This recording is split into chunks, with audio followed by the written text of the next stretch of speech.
YouTube channel में आपका स्वागत एवं अभिनंदन है।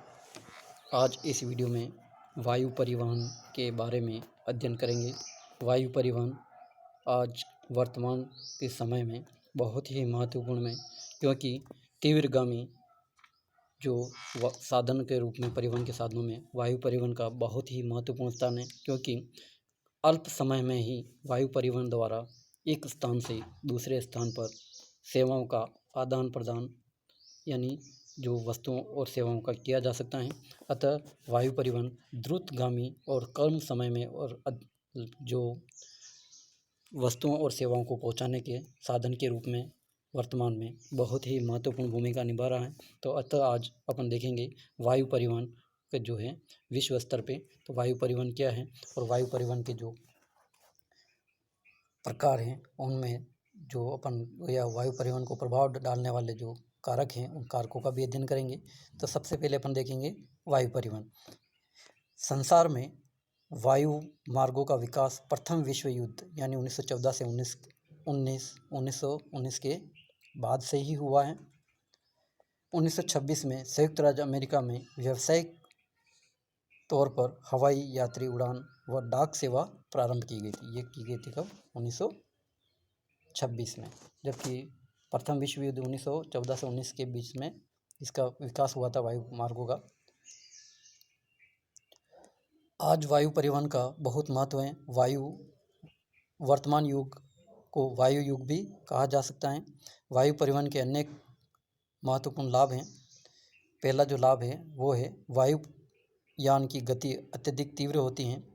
जिस दूरी को जलमार्गों द्वारा 20 दिनों में पार किया जाता है उसको वायुयान द्वारा 13 घंटे में ही पूरा कर लिया जाता है। दूसरा जो लाभ है वो है वायुयान की पहुंच पर्वत श्रेणियों के पार, महासागरों के पार, मरुस्थलों में भी और विस्तृत वनों में भी हो सकती हैं। वायु जहां रेलगाड़ियां व मोटर गाड़ियां आदि अन्य साधन नहीं पहुंचते हैं वहां पे ये वायु परिवहन का जो साधन आराम से आसानी से पहुंचा जा सकता है। वायुयानों के द्वारा अधिकतर यात्रियों, डाक, हल्के व कीमती और शीघ्र खराब होने वाले खाद्य पदार्थों का परिवहन होता है। वायु परिवहन सबसे महंगा साधन है, ये अपने को ध्यान रखना है। वायु परिवहन जो है वो सभी साधनों में, परिवहन के साधनों में सबसे महंगा है। अतः इसका उपयोग प्राय उन्हें उतारने के लिए हवाई अड्डे या हवाई पट्टी की आवश्यकता होती है।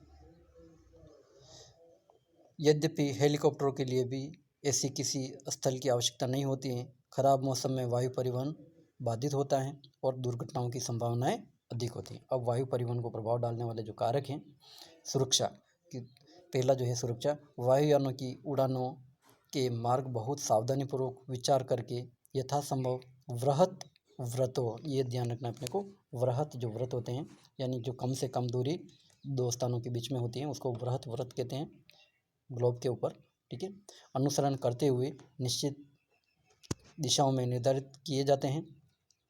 भिन्न भिन्न दिशाओं में उड़ने वाले वायुयानों को विभिन्न ऊंचाइयों पर उड़ाया जाता है ताकि वायु मार्ग में वायुयान पथ भ्रष्ट न हो जाए। दूसरा जो है, यदि मार्ग में मशीन की खराबी इत्यादि किसी कारण से भी किसी वायुयान को उतारना आवश्यक हो जाए या वह बिना दुर्घटनाग्रस्त हुए उतर जाए। तीसरा जो है, विभिन्न दिशाओं में जाने वाले वायुयान परस्पर टकरा न जाएं। अब जो है दूसरी जो वायु परिवहन को प्रभावित करने वाले जो कारक हैं वो है ऋतुओं की दशाएं। ये भी बहुत ही महत्वपूर्ण है वायु परिवहन को प्रभावित करने वाले कारकों में।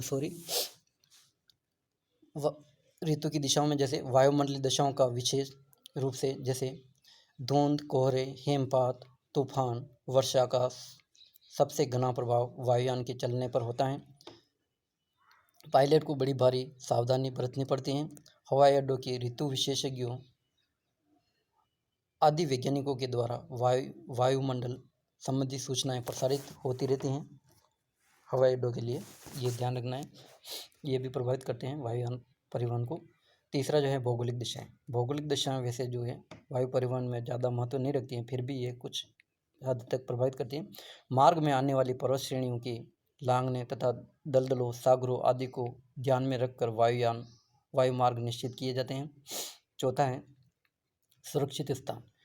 नगर की भीड़ भाड़ से दूरी, शोरगुल की गूंज एवं यातायात खतरे आदि से सुरक्षा, विस्तृत ठोस सुप्रवाहित समतल भूमि आदि आवश्यक होती हैं। पांचवा जो है वो है विस्तृत भूमि। आजकल विशाल एयरबेस जैसे विमानों की सेवा आपूर्ति के लिए पेरिस, लंदन, न्यूयॉर्क, शिकागो आदि बृहत्तम हवाई अड्डों के लिए 12,000 एकड़ यानी लगभग 5,000 हेक्टेयर भूमि का विस्तार अपेक्षित है। यानी इतनी जो भूमि है लगभग चाहिए हवाई अड्डों या हवाई अड्डों के लिए। छठा है आर्थिक दिशाएं। आर्थिक दिशा भी क्योंकि लागत ज़्यादा आती हैं, तो आर्थिक दिशाएं यानी जो है कोई भी जो देश होगा वो आर्थिक रूप से संपन्न होगा तो ये हवाई यानी वायु परिवहन का विकास कर सकेगा। राजनीतिक विचार यानी एक देश से दूसरे देश में हवाई अड्डों के परिवहन या मार्ग में जो जाने आने वाले जो वायु मार्ग होते हैं उनमें भी राजनीतिक कारक भी प्रभावित करते हैं, क्योंकि एक देश दूसरे देश के हवाई जहाज़ों को या वायुयानों को उड़ने की अनुमति नहीं देता है, तो वो उड़ान नहीं भर सकते हैं। अब है वायु या मार्गों के प्रकार। वायु मार्गों के प्रकार की बात करें तो पहला जो है वो है, ये 6 प्रकार से मुख्य रूप से विभाजित किए गए। अंतर महाद्वीपीय ग्लोबीय वायु मार्ग, यह सबसे लंबी यात्राओं के मार्ग हैं, जैसे न्यूयॉर्क, लंदन, रोम, काहिरा, दिल्ली, मुंबई, हांगकांग, टोक्यो। वायु मार्ग यह सबसे लंबा वायु मार्ग है। दूसरा जो है New York, San Francisco, Honolulu, Hong Kong, Adelaide, Perth मार्ग जो प्रशांत महासागर को पार करता है। ठीक है। तीसरा जो वायु मार्ग है वो है महाद्वीप। दूसरा वायु जो मार्ग है वो है महाद्वीपीय वायु मार्ग। एक ही महाद्वीप के विभिन्न देशों के बीच वायु मार्ग, जैसे न्यूयॉर्क, शिकागो, मॉन्ट्रियल मार्ग, यानी ये जो है उत्तरी अमेरिका में। दूसरा जो है लंदन, पेरिस, फ्रैंकफर्ट, प्राग, वर्सा मार्ग, ये यूरोप में है। तीसरा जो है लंदन, फ्रैंकफर्ट, मॉस्को वायु मार्ग। चौथा है दिल्ली, कोलकाता, हांगकांग, टोक्यो मार्ग, ये महाद्वीपीय मार्ग है। तीसरा जो है वो है राष्ट्रीय राजमार्ग। किसी भी देश की अंदर दूरी की यात्राओं को तय करने के लिए, जैसे न्यूयॉर्क, शिकागो, सैन फ्रांसिस्को मार्ग। दूसरा है लेनिनग्राड, मॉस्को, नोवोसिबिर्स्क, इर्कुटस्क, व्लादिवोस्टोक। तीसरा है दिल्ली, कानपुर, पटना, कोलकाता मार्ग। अब चौथा जो है वो है प्रादेशिक वायु मार्ग। प्रादेशिक वायु मार्ग की बात करें तो किसी देश के अंदर छोटी छोटी यात्राओं को भी समय की बचत के लिए वायुयान द्वारा तय किया जाता है। धनी देशों में जैसे संयुक्त राज्य अमेरिका, जर्मनी, जापान, कनाडा आदि में ऐसे प्रादेशिक वायु मार्ग का विकास हुआ है और अब अधिकाधिक वृद्धि पर हैं ये।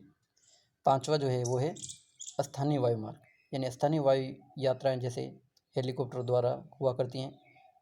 छठा है सैनिक और युद्ध नीतिक जो राजनीतिक महत्व की वायु यात्राओं के लिए सभी वर्गों की विभिन्न दूरियां होती हैं और आवश्यकता अनुसार सरकारी नीतियों को अवलंबित करते हुए विभिन्न प्रकार के वायु मार्गों यानी वायुयानों, हेलीकॉप्टरों आदि के द्वारा वायु यात्राओं की जाती हैं। अब है विश्व के प्रमुख वायु मार्ग। विश्व के प्रमुख वायु मार्ग की बात करें तो संसार के मुख्य वायु मार्ग उत्तरी अमेरिका में हैं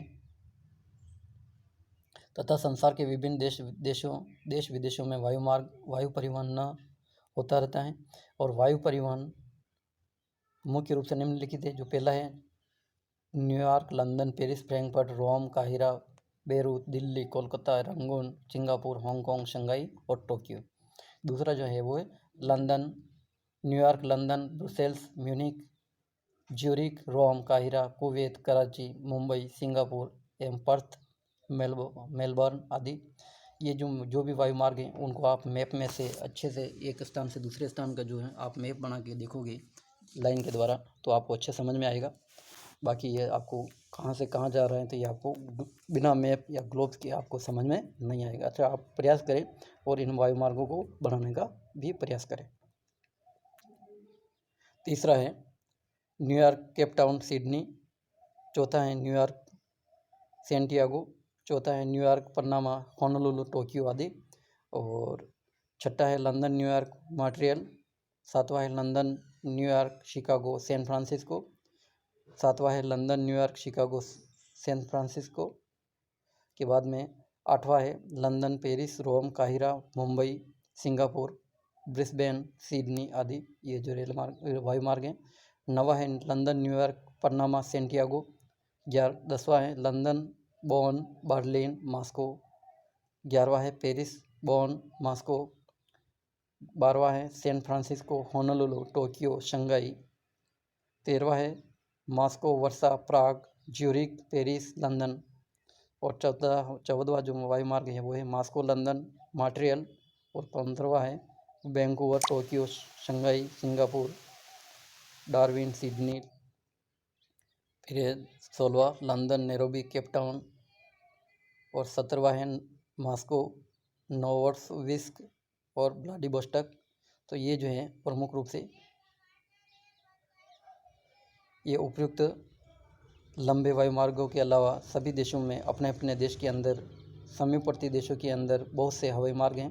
ठीक है, तो ये जो अपने को ध्यान रखना है। अब जो है भारत के वायु मार्गों की बात करें तो भारत के जो प्रमुख वायु मार्ग हैं, भारत में विभिन्न राज्यों में वायु सेवाएं प्रतिदिन चलती रहती हैं। इनमें वायु मार्ग निम्नलिखित हैं। जैसे पहला है दिल्ली से जयपुर, उदयपुर, अहमदाबाद, मुंबई तक। दूसरा है दिल्ली से कानपुर, इलाहाबाद, वाराणसी, पटना, कोलकाता। तीसरा है दिल्ली से नागपुर, कोझिकोड, चेन्नई तक। और चौथा है मुंबई से औरंगाबाद, नागपुर, कोलकाता। पांचवा है मुंबई से हैदराबाद, चेन्नई तक। और छठा है कोलकाता से विशाखापट्टनम, चेन्नई, तिरुचिरापल्ली और कोलंबो तक। सातवां है मुंबई से कोचीन, तिरुवनंतपुरम। आठवां है दिल्ली से पटना, गुवाहाटी, डिब्रूगढ़। और नौवां है दिल्ली से श्रीनगर तक। और भारत में जो नागरिक उड़ान सेवा 125 हवाई अड्डे हैं। ठीक है, धन्यवाद। इसको आप अच्छे से अपने नोटबुक में मैप ज़रूर बनावें ताकि आपको अच्छे से समझ में आ जाएगा। और PDF जो आपको भेज दिया है उसको अपने नोटबुक में नोट्स ज़रूर उतारें। धन्यवाद।